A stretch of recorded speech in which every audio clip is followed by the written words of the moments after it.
Good evening, students. Welcome to my channel Learn Physics with Shilpa. बच्चों, आज हम class 12th का अप्रैल 2021 का सेट सी करेंगे। बच्चों, ये क्वेश्चन पेपर्स जो मैं आपको सोल्व करवा रही हूँ ये आपके बोर्ड एग्ज़ाम के लिए बहुत हेल्पफुल रहेंगे, तो आप ये वीडियोस ज़रूर देखिएगा। चलिए स्टार्ट करते हैं। Question number 1 is a negatively charge body has in it. एक नेगेटिव चार्ज की बॉडी है तो उसमें इन चार ऑप्शन में क्या होगा? उसके पास एक्सेस ऑफ इलेक्ट्रॉन्स होंगे, तो option number B is your right answer. Question number 2 is the electric potential energy of a system of two positive point charges of 1 microcoulomb placed in air 1 meter apart is। आपको क्या given है? 2 point charges, दोनों की value 1 microcoulomb है और distance 1 metre है, तो आपको पोटेंशियल एनर्जी निकालनी है। बच्चों, इस क्वेश्चन में आपको इलेक्ट्रिक पोटेंशियल एनर्जी निकालनी है, जिसका फॉर्मूला होता है K into Q1 Q2 by R, where value of K is 9 into 10⁻⁹ newton metre square per coulomb square. Q1 Q2 हमें 1 माइक्रोकूलम दिए हुए हैं। कूलम को आप कूलम में कन्वर्ट कर देंगे, 10⁻⁻6 मल्टीप्लाई में हो जाएगा।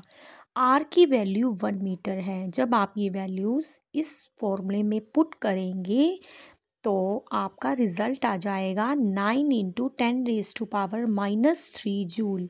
This will be your answer.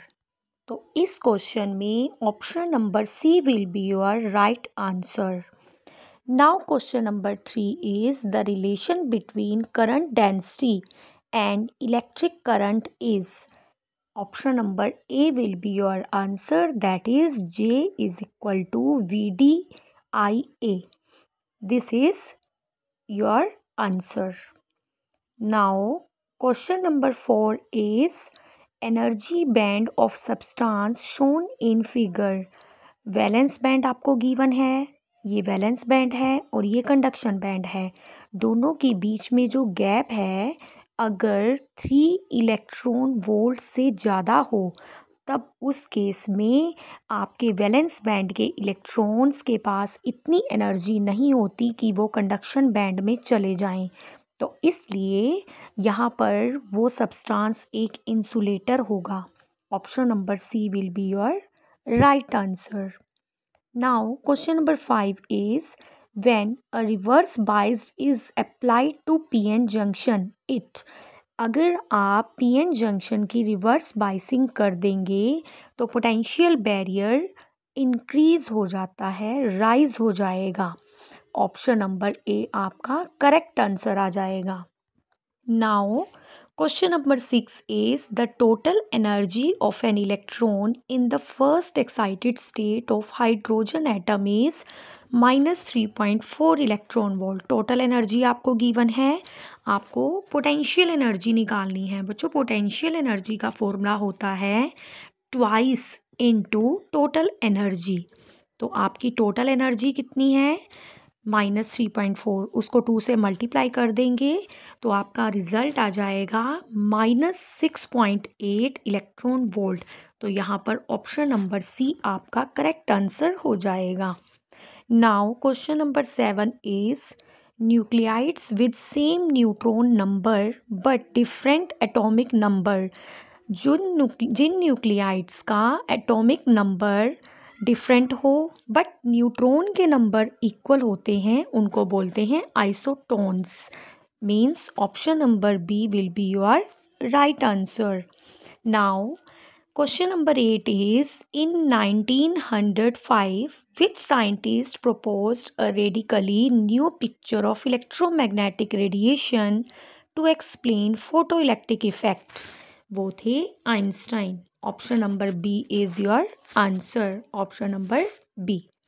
Now question number 9 is Question number 9 is de Broglie wavelength associated with an electron accelerated through potential difference of 100 volt is. बच्चों, you know the formula to find de Broglie wavelength of an electron, that is 12.27 by root V angstrom.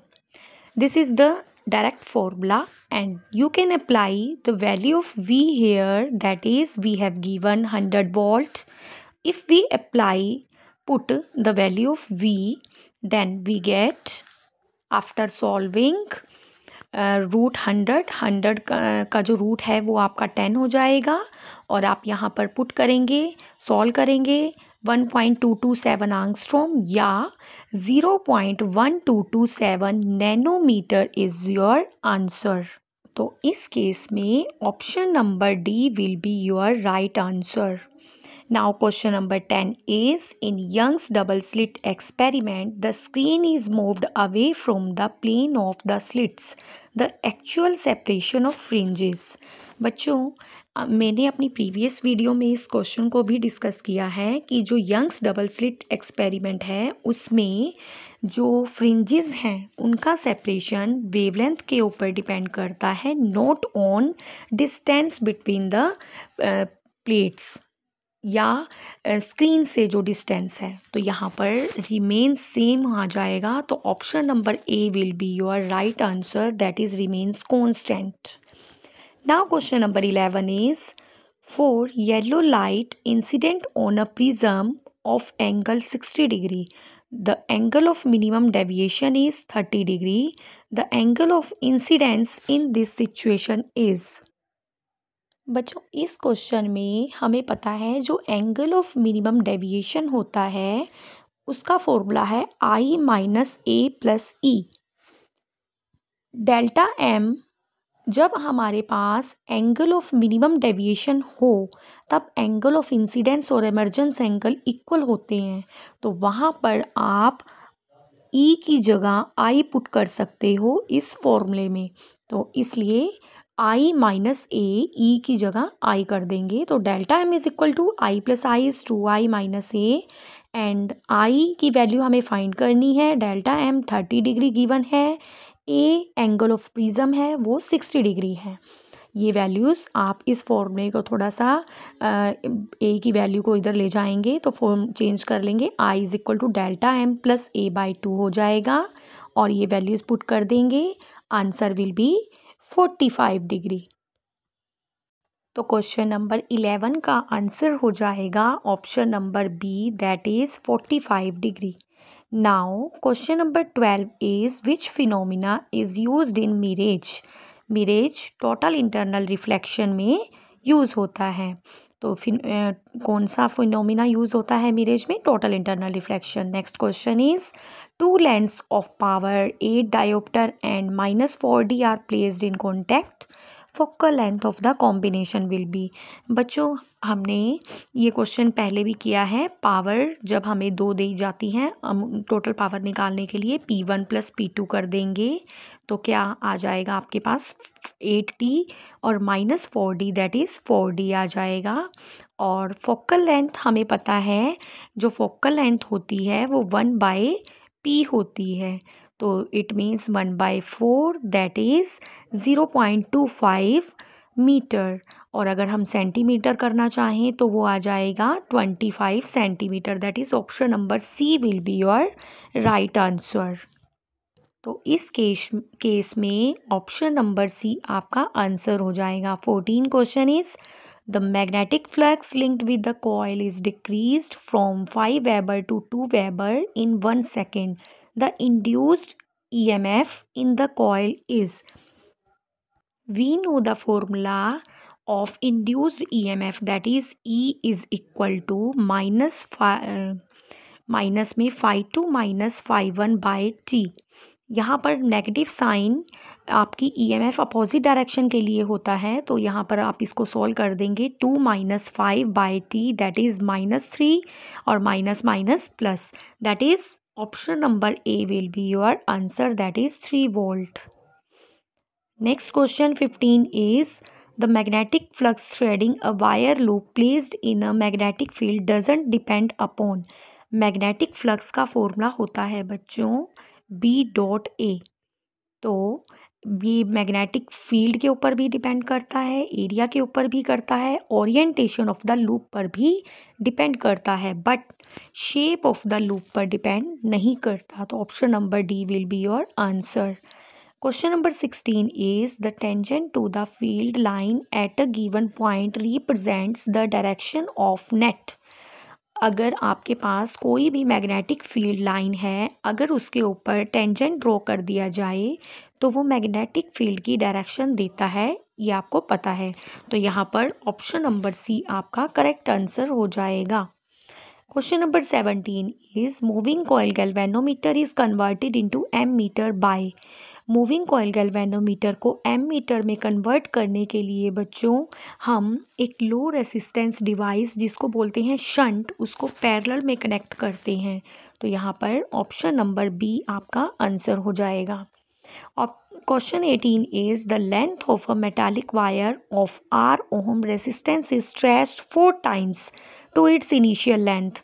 New resistance will be, we know resistance is directly proportional to length of the conductor. अगर हम length को 4 times stretch कर देंगे तो new resistance भी 4 times बढ़ जाएगा। तो यहाँ पर ऑप्शन नंबर बी आपका करेक्ट आंसर हो जाएगा। Now question number 19 is electric field lines start from.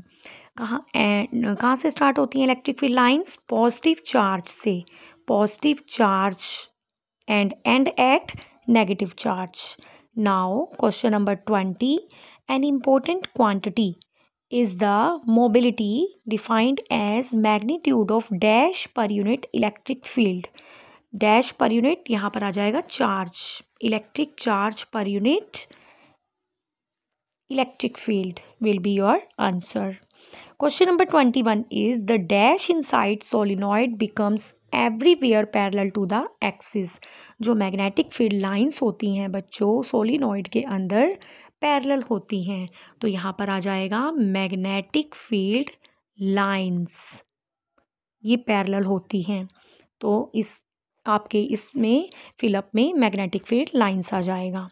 Now question number 22 is the generation of EMF by a solar cell when light falls on it is due to following 3 basic processes, generation, separation and collection. यहाँ आ जाएगा आपके पास collection. Now question number 23 is in dash heavy nucleus decays into lighter nucleus. Nuclear fission में बच्चों जो heavy nucleus है वो लाइटर में कन्वर्ट होता है न्यूक्लियर फिजन रिएक्शन में। तो यहाँ पर आ जाएगा nuclear fission. Now next question is 24th question that is photons are electrically, photons neutral होते हैं, तो photons are neutral. Next question is 25 that is ratio of sine of angle of incidence to the sine of angle of refraction is refractive index। ये आपको Snell's law पता ही है, तो यहाँ आ जाएगा refractive index.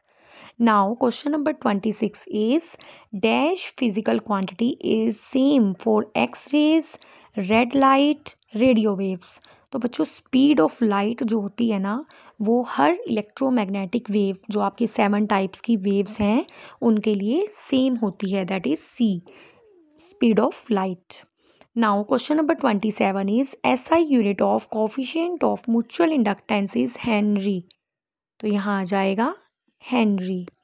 Now question number 28 in a semiconductor concentration of electron is 5 into 10 raised to power 12 centimeter cube per centimeter cube and that of holes की concentration भी आपको दी है।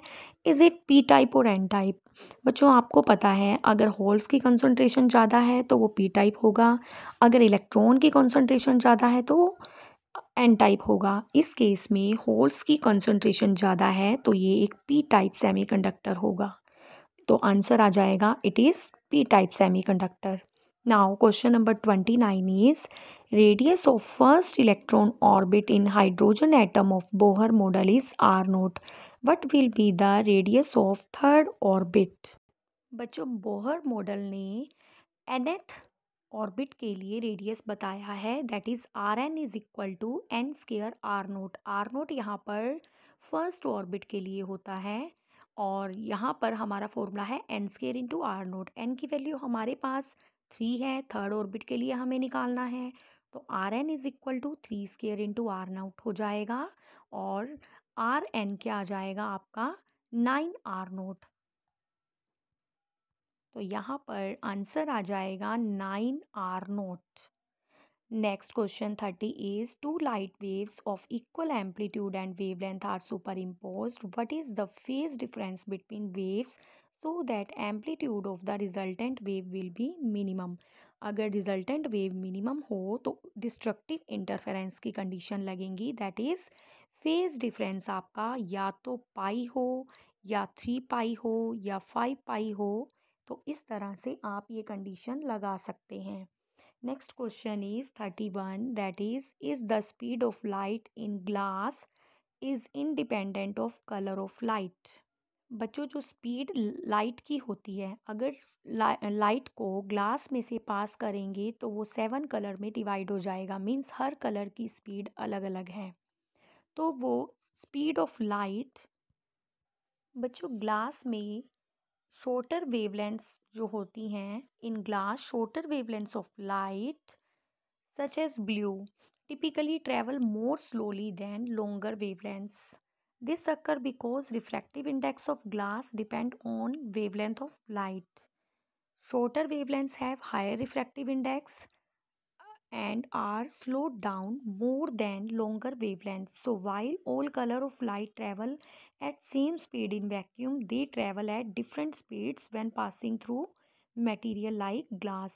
ये डिस्पर्जन की प्रॉपर्टी लगती है यहाँ पर ड्यू टू डिस्पर्जन ये सब अलग अलग वेवलेंथ्स होती हैं इनकी तो वहाँ पर ये इंडिपेंडेंट नहीं हो। Now next question is an object is placed at a distance of 2f from convex lens of focal length f where should image of object formed on the outer side of the lens। तो बच्चों जब object 2f पर है तो image भी 2f पर बनेगी तो आंसर आ जाएगा at 2f। Now 33rd question is what is the value of angle of dip at earth's magnetic equator. बच्चों पोल्स पर एंगल ऑफ डिप की वैल्यू 90 डिग्री होती है और इक्वेटर पर 0 डिग्री होती है। आंसर आ जाएगा 0 degree. Now, question number 34. Two unequal resistance are connected in series. What is same for them? जब हम रेसिस्टेंस को सीरीज में लगाते हैं तो करंट सेम रहता है तो यहाँ आ जाएगा what is the same? Current will be the same current. Now, last question is what is the effect on relaxation time of electrons in metals with decrease in temperature। बच्चों जब temperature increase होता है तो relaxation time decrease होता है और जब temperature decrease होगा तो रिलैक्सेशन टाइम इंक्रीज हो जाएगा। ये इन्वर्सली होते हैं तो इस तरह से आप इसका आंसर लिख सकते हैं। तो बच्चों आज हमने क्लास 12 का सेट सी सोल्व किया है, कल हम सेट डी करेंगे। अगर आपने मेरा चैनल अभी तक सब्सक्राइब नहीं किया तो प्लीज़ इसे सब्सक्राइब कर दें और मेरी वीडियोस को लाइक भी कर दें। Thank you.